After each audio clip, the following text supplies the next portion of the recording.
Pemerintah melalui Kementerian Perdagangan telah meluncurkan minyak goreng kemasan sederhana yang diberi nama Minyak Kita seharga Rp14.000. Kemasan sederhana ini menjadi upaya lain pemerintah untuk mengimbangi harga minyak curah yang selama ini sulit untuk ditekan meski sudah dipatok. Meski Menteri Perdagangan Zulkifli Hasan memastikan harga minyak curah di Jawa, Bali, dan Sumatera sudah merata di angka Rp14.000, namun kenyataan di lapangan berkata lain. Tidak sedikit pedagang yang masih menjual dengan harga di atas Rp14.000. Berbagai kendala menjadi alasan harga di pasar berbeda jauh dari apa yang ditetapkan. Bahkan saat baru sehari diluncurkan, minyak kita sudah dijual dengan harga fantastis di sejumlah pedagang daring. Produk ini dijual dengan rentang Rp25.000 hingga Rp35.000 per kemasan atau Rp300.000 sampai Rp400.000 per dus isi 12 kemasan.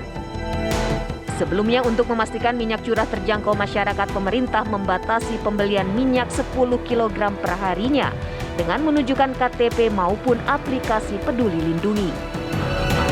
Namun, rumitnya kebijakan ini membuat pedagang kesulitan dan menjadikan penjualan merosot dengan tajam.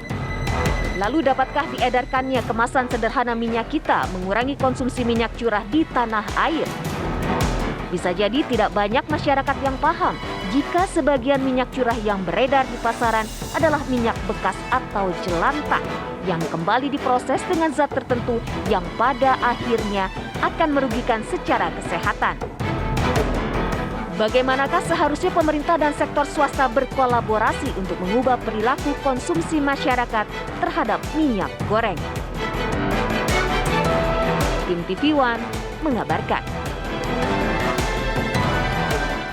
Saya tadi ke supermarket, pemirsa, belum nemu tuh ya namanya minyak goreng kemasan sederhana Minyak Kita. Tapi saya nggak tahu apakah Anda sudah pernah melihat di pasar ataupun juga di swalayan. Karena memang kabarnya di sejumlah wilayah, di beberapa pasar yang ada di Indonesia, katanya sudah ada yang jual Minyak Kita. Tapi harganya juga mungkin kita harus cross check juga apakah memang harganya Rp14.000 ataukah juga melambung tinggi. Tapi kalau saya cek di e-commerce, sudah ada ini yang jual ternyata harganya di atas dari harga yang sudah diukur ya pemirsa atau HET, yakni Rp14.000 karena di sini sudah jual Rp15.000 per kemasannya, bahkan juga lebih ada Rp16.000. Pertanyaannya, kok bisa ya? Bukankah mekanisme peluncuran minyak goreng kemasan sederhana ini adalah untuk agar masyarakat dapat harga yang sesuai dengan kantongnya Rp14.000 dan ketersediaannya banyak di mana-mana. Itu akan saya bahas di Apa Kabar Indonesia malam hari ini. Di studio TV One sudah hadir Pak Edi Priyono, merupakan tenaga ahli utama KSP. Selamat malam, Assalamualaikum warahmatullahi wabarakatuh, Pak Edi. Waalaikumsalam, selamat malam. Saya juga sudah bersama dengan Mas Abdullah Mansuri, merupakan Ketua Umum Ikatan Pedagang Pasar Indonesia. Mas Mansuri, selamat malam, Assalamualaikum. Waalaikumsalam. Oke, mungkin saya tanya dulu kepada Mas Mansuri. Gimana nih, info dari para pedagang, sudah ada yang jual nggak minyak kita? Sampai detik ini, tadi kami cek di beberapa pasar di DKI Jakarta, Jakarta Selatan, Jakarta Barat, Jakarta Utara, belum ada informasi masuknya minyak kita. Jangan kita bicara harganya, masuknya barang saja tidak ada. Bentuknya aja mungkin belum megang. Bentuknya aja belum tahu. Barangnya belum megang. Barangnya belum tahu. Nah ini memang terlalu dini Kementerian Perdagangan atau Menteri Perdagangan menyatakan bahwa bisa dibeli di pasar-pasar dari waktu 2 hari yang lalu. Tapi faktanya memang tidak mempersiapkan produksi dan distribusi, komunikasi termasuk dengan baik dengan teman-teman pedagang. Maka kami sendiri yang susah sekarang. Berulang kali kebijakan itu dikeluarkan sebelum dipersiapkan perangkatnya. Justru pedagang anggota kami banyak yang menanyakan ke kami. Saya bilang kami nggak tahu bagaimana mekanismenya, barangnya dari mana, nyampainya kapan, kami belum tahu. Nah ini persoalan yang berulang-ulang terjadi. Makanya kami himbau kepada Menteri, kalaupun pengen dipandang Presiden baik dalam proses kebijakan minyak kita, harusnya berbalik. Komunikasi dulu, produksinya dipersiapkan dulu, distribusinya dipersiapkan dulu, baru peluncuran. Tapi ini peluncuran lebih dulu, nyampaikan bahwa di pasar-pasar akan banyak, faktanya memang tidak ada. Kalau minyak goreng curah gimana di pasaran di DKI? Banyak?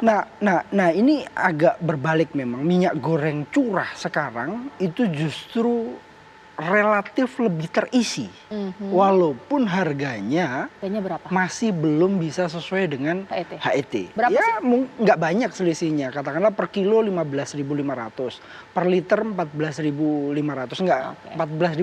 14.300, nggak banyak. Tetapi sudah mendekati. Dan ini kami terus berjuang karena memang apa? Persoalan KTP, persoalan peduli lindungi ini menjadi faktor Di kendala pasar di juga lapangan. harus pakai itu? Harus pakai. Jadi kalau orang membeli, konsumen kita membeli, harus nunjukin KTP atau membawa fotokopi KTP. Kalau nunjukin KTP mungkin bisa langsung scan, tapi kalau fotokopi KTP kan harus kami yang input. Setelah kami Ribet nggak dagang. itu pedagang pasar? Sangat ribet. Belum lagi beli cabai, Nah beli persoalannya bawang kalau gitu. tidak terinput sesuai dengan ketentuan yang ditetapkan, Kena. kita besok tidak dapat lagi barangnya. Ini persoalan-persoalan yang kita hadapi. Padahal Bapak Presiden sudah menyatakan barang harus ada dulu. Setelah harganya normal baru kita pelan-pelan sosialisasi. Sosialisasi pun nggak ada. Peduli lindungi itu belum tersosialisasi dengan baik sampai detik ini. Pak Edi, saya termasuk orang yang juga mungkin mengapresiasi apapun yang dilakukan pemerintah untuk mengatasi problem di masyarakat kita. Dalam hal ini adalah minyak goreng. Ketika minyak goreng curah, langka, kemudian diarahkan untuk berikan distribusi sebanyak-banyaknya. Dan solusi dari minyak goreng kemasan sederhana ini juga bagus sebenarnya. Tapi masalahnya kok belum ada di pasaran? Ya, saya mencoba memahami dari dua sisi ya. Yang tadi disampaikan oleh Mas Mansuri tadi, ya kita tentu saja percaya karena beliau yang ada di lapangan ya. Dalam arti kalau beliau bilang bahwa di pasar pengamatan beliau belum ada ya berarti memang belum ada di pasar. Tapi saya juga mencoba memahami dari sisi Kementerian Perdagangan khususnya ya bahwa setiap kebijakan itu kan perlu proses ya. Jadi ini yang kita coba memahami. Ini kan baru belum ada seminggu mungkin ya. Nanti dari kantor staf presiden kita akan cek dan kita selalu koordinasikan dengan Kementerian Perdagangan. Nanti kita tanya kan yang sudah ada tuh di mana supaya masyarakat jelas ya. Kalau memang belum ada ya kita harus bilang belum ada gitu. Baik, Dan Pak Edi, ya. tapi sebenarnya kebijakan ini sebenarnya apa kelebihannya dibandingkan minyak goreng curah? Kan sebenarnya minyak goreng curah ini sebenarnya kan banyak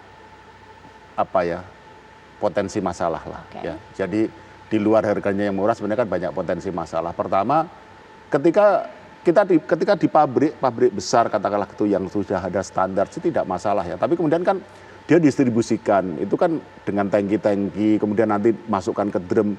Nanti kalau bisa kita lihat di lapangan drumnya itu juga drum-drum yang sudah lama gitu ya. Jadi dari sisi higienisnya itu sebenarnya nggak terlalu terjamin. Oleh karena itu kan sebenarnya pemerintah kan sudah pernah merencanakan untuk menghapus minyak goreng curah ini. Tapi karena konsumsinya masih tinggi, hampir 50% dari konsumsi minyak goreng itu masih curah, maka ini kemudian ditangguhkan ya. Nah jadi sebenarnya ini sebuah langkah maju bahwa nanti kalau dikemas itu kan lebih higienis, lebih terjamin kan. Jadi kalau sekarang kita di pasar, itu kemudian menemukan ada minyak goreng curah yang sudah diplastikin itu ya. Kita pernah kok dari kantor staf presiden itu turun di daerah Terawang atau Tegal, saya lupa antara satu di antara itu ya.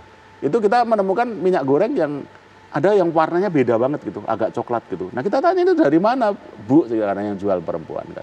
Jadi bilang itu kedinginan Pak, bercanda gitu. Tapi kita menduga itu minyak dari minyak jelantah mungkin gitu. Nah yang seperti itu kita bisa hindari ya. Dan kemudian satu yang kita nggak bisa lupakan adalah minyak goreng curah yang sudah dikemas ini memudahkan distribusi, terutama untuk ke daerah-daerah yang selama ini sulit dijangkau kalau harus didistribusikan secara curah gitu. Nah ini kemudian yang menyebabkan minyak curah ini kan harganya kalau di Jawa Bali kan menurut catatan Kementerian kan sudah paling tidak mendekati atau sesuai dengan HET. Sementara kalau di Sulawesi, Maluku, di Papua itu masih jauh di atas itu. Mas Mansuri setuju nggak bahwa ternyata minyak goreng curah ini harusnya sudah tergantikan posisinya dengan minyak goreng kemasan sederhana karena banyak potensi kecurangan dari para pedagang? Sebenarnya dari awal kami sudah sampaikan bahwa kami juga tahu bahwa kami juga harus melindungi konsumen kami kalau tidak higienis. Apalagi di dunia ini cuma ada 2 negara yang menggunakan minyak curah. Tetapi memang kita harus merencanakan ini sangat matang. Persoalan-persoalan yang terjadi di lapangan ini sebenarnya akibat dari kebijakan-kebijakan yang berubah-ubah. Persoalan-persoalan yang terjadi itu karena sosialisasi tidak baik, tidak fokus ya, tidak tepat sasaran sehingga banyak banyak persoalan-persoalan atau tambahan-tambahan operasional yang menambahkan pedagang atau distributor menambahkan kos operasional mereka sehingga harganya lebih tinggi dari biasanya. Nah, minyak goreng kemasan sederhana atau minyak kita mungkin bisa jadi solusi, tetapi sekali lagi Mbak Caca, disparitas harganya cukup tinggi antara kemasan dengan kemasan sederhana. 23.000 sama 14.000. Coba bayangkan, kalau ini dijual, ini menteri yang bilang dijual di supermarket. Saya nggak habis pikir kalau curah susah-susahnya dikasih ke pasar tradisional, tetapi kalau sudah kemasan dijualnya ke supermarket atau hypermart gitu. Maka orang nggak akan mau belanja belanja kemasan. Justru keinginan pemerintah untuk menghapus curah ini akan sulit kalau ditambahkan masyarakat menengah ke bawah ke atas itu dijejali juga minyak kita.